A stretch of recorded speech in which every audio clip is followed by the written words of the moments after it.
Velkommen til den her nye YouTube-kanal. Mit navn det er Tobias Storm Gabrielsen, og jeg er psykolog.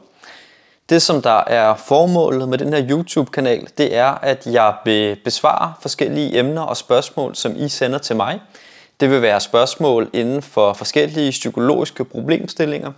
Planen er muligvis også senere hen at udvide det her til en podcast, hvor jeg snakker med andre psykologer, det kan være med andre forskere, med andre PhD'er inden for psykologi, inden for de emner, som I finder interessant.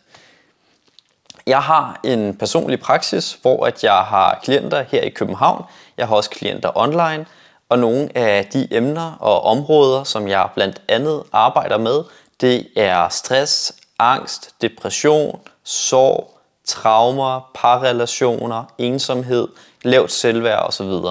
Altså en lang række af psykologiske problemstillinger, som rigtig mange af os på et tidspunkt vil stå overfor i løbet af et liv.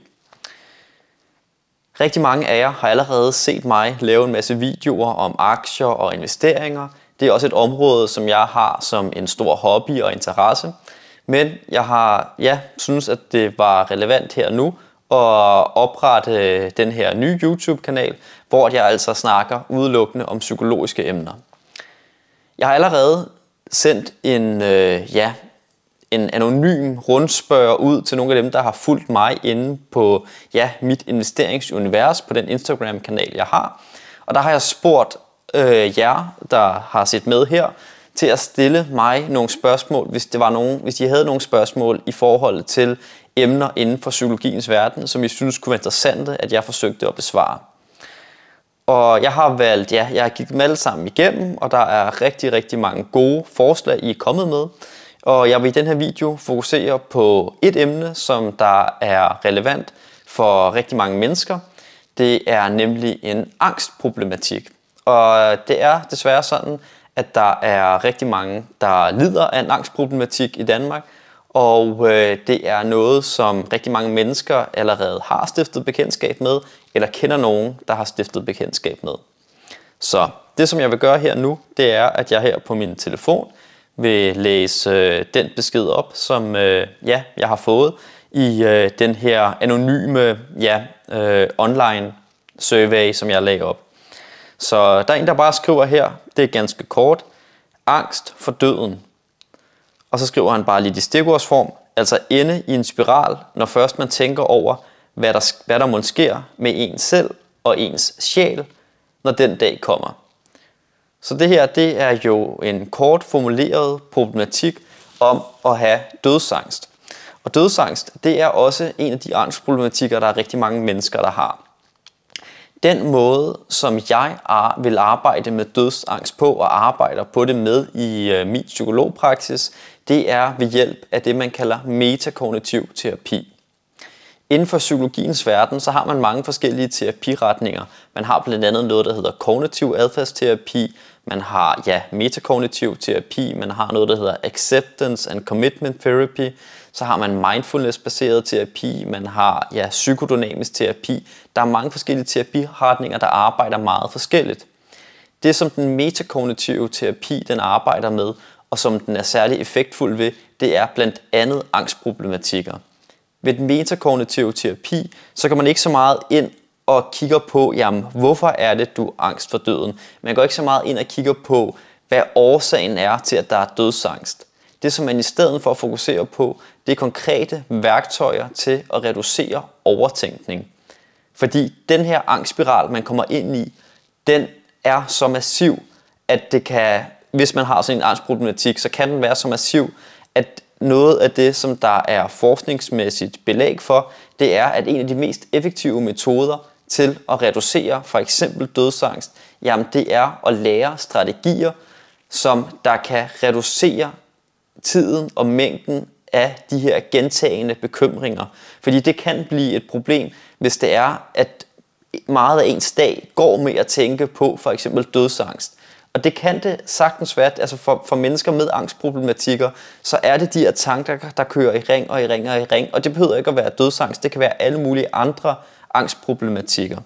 Men den metakognitive terapi, den arbejder med at lave øvelser, hvorpå at man lærer Og ligesom, hvis man tager et metaforisk billede, så forestiller man sig, at man har nogle tanker, som der kører forbi, ligesom en sky, der kører forbi himlen, hvor man bare observerer tankerne, men uden at gå ind i den. Vi har rigtig mange tanker i løbet af en dag. Der er nogen, der mener, at vi har omkring 10.000 forskellige tanker i løbet af en dag. Og det, som der sker med alle de tanker, vi har, det er jo, at for langt de fleste af dem, så passerer de bare, så går vi ikke ind i dem. Vi går ikke ind og kobler os fast på dem og fastlåser os i de her tankemønstre. Og nogle af de øvelser, man laver i et metakognitivt forløb, det er øvelser, hvor man arbejder med at kontrollere sit fokus. Og lige så vel som hvis du går til en fysioterapeut, så viser han dig måske nogle bittesmå øvelser, som der måske virker en lille smule absurde, hvis du ikke har en tennisalbue for eksempel. Lad os sige, at du har en tennisalbue, så skal du med nogle meget små vægte løfte din arm op og ned sådan her. Det er en problematik, som jeg selv har haft i forhold til det her med at have en tennisalbue. Det samme kan man sige, når man starter et metakognitivt forløb, og man har problemer i forhold til for eksempel angstproblematikker, så handler det om at lave nogle små øvelser, eller det her, man kan lave med armen og håndledet, som der arbejder med at træne sit fokus. Så det kan for eksempel være, at man i et forløb, så bliver man præsenteret for nogle teknikker, hvor man skal arbejde med den her opmærksomhedstræning. Så en måde, man kunne gøre det på, det er, hvor man siger, nu skal du bekymre dig alt, hvad du kan om din dødsangst. Du skal bekymre dig så meget som overhovedet muligt. Og så bliver man måske 30 sekunder eller et minuts tid efter, så bliver man bedt om at prøve at observere alt det, der sker på gaden, hvis man kigger ud af et vindue, man har adgang til, og prøve at fokusere på alle de lyde, der er ude af vinduet. Det, som der er formålet ved den her øvelse, som der kan virke lidt underligt, hvis man ikke har en angstproblematik, men som der giver mening, hvis man har den, det er, at man lærer sammen med en psykolog eller en terapeut at træne sit fokus, hvor at man kan sige, at man kan aktivt tilvælge og fokusere på alt det, der sker nede på gaden. Man kan fokusere på, hvad farve bilerne har, hvad for nogle mennesker, der går rundt, hvad for noget tøj, de har på. Man kan fokusere på de lyde, der kommer fra bilerne. Man kan fokusere på, alt det her, der foregår. Og der kan man stille og roligt ved hjælp af de her små psykologiske interventioner, så kan man lære at blive bedre til at træne sit fokus aktivt. Og altså træne sit fokus aktivt væk fra de her tanker, der kører i ring. Og det er bare en lille ud af mange forskellige øvelser, som man kan arbejde på i forhold til at reducere den her tankespiral, der kan opstå i forhold til dødsangst. Det eneste vi ved i forhold til døden, det er jo, at vi alle sammen skal dø på et tidspunkt. Og det eneste andet vi ved, det er, at der ikke er nogen af os, der med sikkerhed kan sige, hvad der sker bagefter. Det er der masser af mennesker, der har forskellige tilgange og forskellige tanker om, men det vi kan arbejde på, det er det her med at styre, hvor meget vi fokuserer på sådan nogle her tankespiraler. Jeg har skrevet nogle noter på min telefon med nogle andre øvelser fra den metakognitive terapi, som jeg synes er interessante, så dem vil jeg lige prøve at ridse op her sammen med jer. En anden øvelse, man kan gøre, som der også stammer fra den metakognitive terapi, det er det her med udsættelse af bekymring. Udsættelse af bekymring, det vil sige, at man prøver at træne sig selv til, at man gerne må bekymre sig om for eksempel dødsangst, men man må kun gøre det i en, afgrænset tidsrum om dagen. Så det vil sige, at man prøver at udsætte, og ved hjælp af de her psykologiske interventioner, så udsætter man, hvornår det er, at man må tænke på den her tankespiral, der kredser omkring dødsangst. Så det vil sige, at hvis man siger til dig selv, okay, jeg må gerne tænke og spekulere over det her, men jeg må kun gøre det mellem klokken 6 og halv 7, men der må jeg tænke alt det, jeg overhovedet vil. Så vil det ofte ske det, at når klokken bliver 6, så kan man sige, så bliver man ofte optaget af nogle andre ting, og så den her bekymringsfrekvens, eller den her bekymringstidsrum, man ligesom prøver at afgrænse det i, der må man ofte være distraheret af noget andet. Men hvis man ikke er det, så er det også fint nok. Så kan man bruge den her halve time på at tænke over det så meget, man har lyst, og man kan gå ind i det, hvis man har et behov for at prøve at fordybe sig inden for de her tanker, som man, hvis man har en angstproblematik, har ofte jo en tilbøjelighed til at gå ind i. Men alt i hele tidsrummet uden for det, så handler det om at prøve at lære at frakoble sin opmærksomhed og rette fokus mod nogle andre ting. Det kan i hvert fald også være en måde at afgrænse det på, fordi at der er også mange, der har angst eller bekymring, der kunne være relateret til sin jobsituation eller sin uddannelse eller et forhold, man måske er i. Der kan man også i højere grad sige, okay, det er relevant at tænke over, hvad jeg skal gøre med min uddannelse, eller i forhold til det forhold, jeg er i tvivl om, men nu udsætter jeg den her bekymring til mellem 6 og halv 7.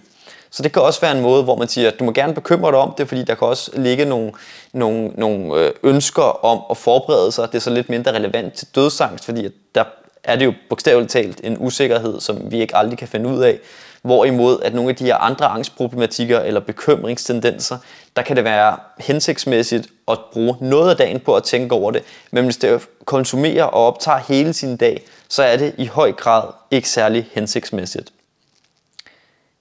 En anden måde, man kan arbejde med tankekontrol på, det er det her med at bare fokusere på, at når der kommer en tanke, så kan man prøve at betragte det lidt som, ja, man kan sige, en typisk metafor for den metakognitive terapi, det er, at man forestiller sig, at man har de her running sushi-bånd, hvor der er en masse sushi-stykker, der kommer på alle de her tallerkener.